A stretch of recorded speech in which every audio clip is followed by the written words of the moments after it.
No site de Oeste, na coluna No Ponto, você confere a história do marceneiro Moisés dos Anjos, de 61 anos, preso por suposto envolvimento no tumulto do dia 8 de janeiro de 2023. A reportagem mostra que o ministro do Supremo, Alexandre de Moraes, determinou o cumprimento da pena de Moisés, mesmo depois do pedido de vista de André Mendonça, que solicitou mais tempo para analisar um recurso contra a condenação de 16 anos e 6 meses de prisão do marceneiro. Atualmente, Moisés está endividado graças ao acúmulo de contas durante os 8 meses em que esteve preso na Papuda.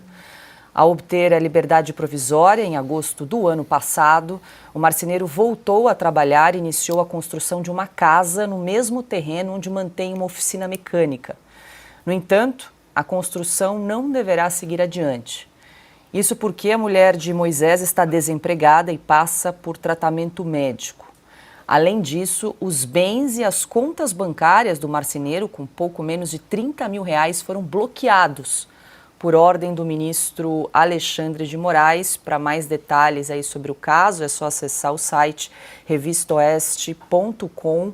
Ana, eu quero te ouvir, olha, trazer esse registro aí do caso desse marceneiro é triste, a gente tem acompanhado vários aí do 8 de janeiro e bloqueio de bens, ele tem uma moto, um carro, a mulher não consegue usar essa conta bancária, né, menos de R$30 mil, seguem bloqueados aí por ordem do ministro Alexandre de Moraes. Então, além da restrição da liberdade, você também tem a asfixia financeira, no caso do marceneiro que foi preso aí pelo 8 de janeiro.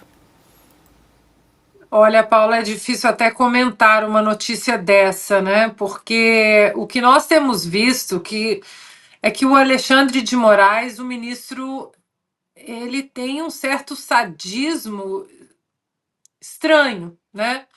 E o Augusto sempre menciona aqui que essa história vai ser contada, essa história toda será colocada nos eixos algum dia, mas e o que fica para trás, né? O tempo que essas pessoas perderam de vida, de convivência com a família, com os filhos, com as esposas, com os pais, né?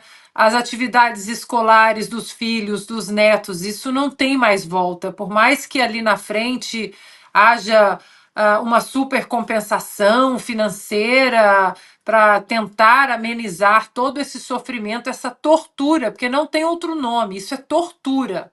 Asfixia financeira, asfixia física ali, né? E quem sai, sai com meia liberdade, porque sai com tornozeleira eletrônica. Agora, você não ameniza tudo isso, não tem mais como amenizar. Não há cifras no mundo para amenizar o que essas pessoas estão passando. E o pior, Paula, é que se alguém, porque nós já vimos isso acontecer, se alguém se prontifica para ajudar essa família, o ministro Alexandre de Moraes vai atrás. E também sufoca financeiramente aquelas pessoas que tentam ajudar de alguma forma os presos políticos do 8 de janeiro. De novo, porque a gente tem que fazer esse disclaimer: não estamos falando dos baderneiros e dos vândalos que devem sim responder à letra fria da lei. Mas nós vimos isso porque o ex-deputado Daniel Silveira, por exemplo, as suas liberdades constitucionais e seus direitos constitucionais foram sufocados, ainda estão sendo sufocados, né? Suas contas bancárias bloqueadas, mas as contas bancárias da mulher, que não tem nada a ver com o processo, também estão bloqueadas. Da família, da mãe, da sogra, enfim. É um absurdo tudo isso. Mas, Paula, agora vem a pergunta que não quer calar diante disso. O ministro Alexandre de Moraes ignorou um pedido de vistas do ministro André Mendonça. Pois bem, o ministro André Mendonça não vai se manifestar? Os outros ministros não vão se manifestar com esse desrespeito judicial, ritual, processual? Se o ministro pede vistas, parou tudo. Pediu vista, parou. cessa até que o debate volte.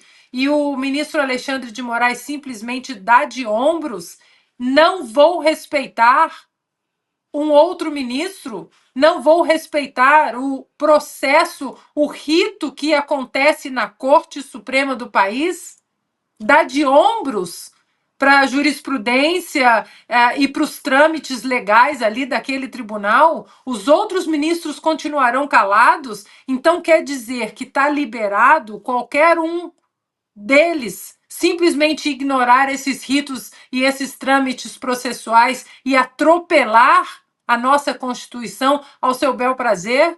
Porque se um fez, os outros podem fazer. Nenhum ministro vai se manifestar em relação a isso.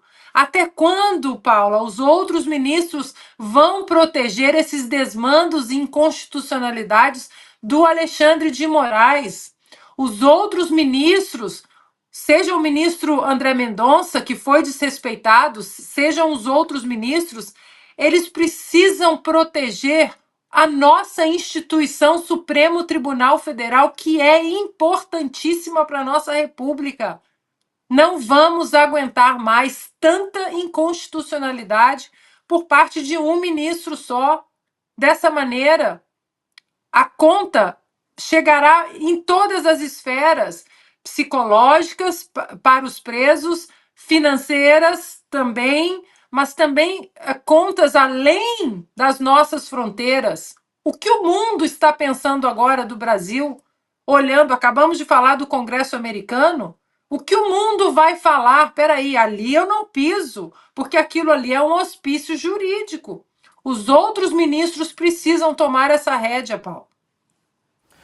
Pois é, Cáutia, a gente trouxe aqui detalhes da história de vida do Moisés dos Anjos, 61 anos, foi condenado a 16 anos e 6 meses de prisão. E o fato que chama a atenção, que a Ana justamente comentava, é que essa ordem de prisão do ministro Alexandre de Moraes ocorreu durante a análise de um recurso. Né? O ministro André Mendonça pediu vista, ou seja, mais tempo para analisar esse recurso que ainda está em trâmite. Existe, então, todo ali um processo, né, um procedimento que precisa ser obedecido. E no meio do caminho, o ministro Alexandre de Moraes ordena aí a prisão do Moisés dos Anjos. Paula, além de tudo aquilo que a Ana muito corretamente, muito bem já falou, o que dá ainda mais raiva é que poucos anos atrás, o mesmo STF, pela mesma razão, tinha liberado um cara chamado André do Rap, que era ainda um dos mais perigosos narcotraficantes do Brasil, um dos líderes do PCC, e foi solto exatamente pela mesma razão pela qual não foi permitida a manutenção da liberdade do Moisés, ou seja, o processo não tinha transitado em julgado. O André do Rap, ele tinha sido condenado em primeira e em segunda instância, ou seja, ele teve devido ao processo legal, enquanto esse marceneiro não teve o devido processo legal, porque ele foi condenado pelo STF como tribunal de exceção em uma só instância e não em 3, como prevê a Constituição. Pois bem, o André do Rap, ele foi solto por omissão do ministro Marco Aurélio, porque o processo não tinha transitado ainda em julgado e ainda havia recurso, como no caso do Moisés. Só que o Moisés foi preso, mesmo ainda também estão transitando em julgado, ainda não tenha transitado ainda em julgado o seu processo. O André do Rap está ainda hoje solto. E pior de tudo, que o André do Rap, ele teve a coragem de pedir a devolução de todos os bens que tinham sido sequestrados, inclusive de um helicóptero que estava sendo utilizado aqui em São Paulo para transportar órgãos. Então a polícia teve que devolver o helicóptero para um traficante que está foragido. E esse é o STF, que não teve nenhum tipo de piedade, ou não digo nem piedade, assim, de minimamente respeito pela Constituição e pela lei, pela liturgia jurídica, em mandar prender um marceneiro por ter participado do dia 8 de janeiro. De novo, os baderneiros devem ser punidos, mas todos com o devido processo legal e não desse jeito. E também eu concordo com a Ana, cadê os outros ministros? Cadê os outros ministros? Cadê o próprio André Mendonça? Ele pediu vista para analisar o processo, ele que deveria revogar essa ordem do Alexandre de Moraes, porque naquela época do André do Rap, depois que o traficante foi liberado, o Luiz Fux revogou. a ordem de soltura do ministro Marco Aurélio. Então, há sim a possibilidade de ministros revogarem decisões um dos outros. Depois teve uma briga interna entre eles, mas o pedido do ministro Luiz Fux de prender novamente o traficante ainda hoje está válido. Por que o ministro Mendonça, então, simplesmente não diz: vem cá, colega, eu estou ainda com vistas na mão, eu tenho o direito de analisar esses documentos com esta pessoa ainda em liberdade, ela não precisa ser presa. Então por que os outros ministros aceitam passivamente evidentes abusos do direito cometidos por um deles, de 11, que é o Alexandre de Moraes?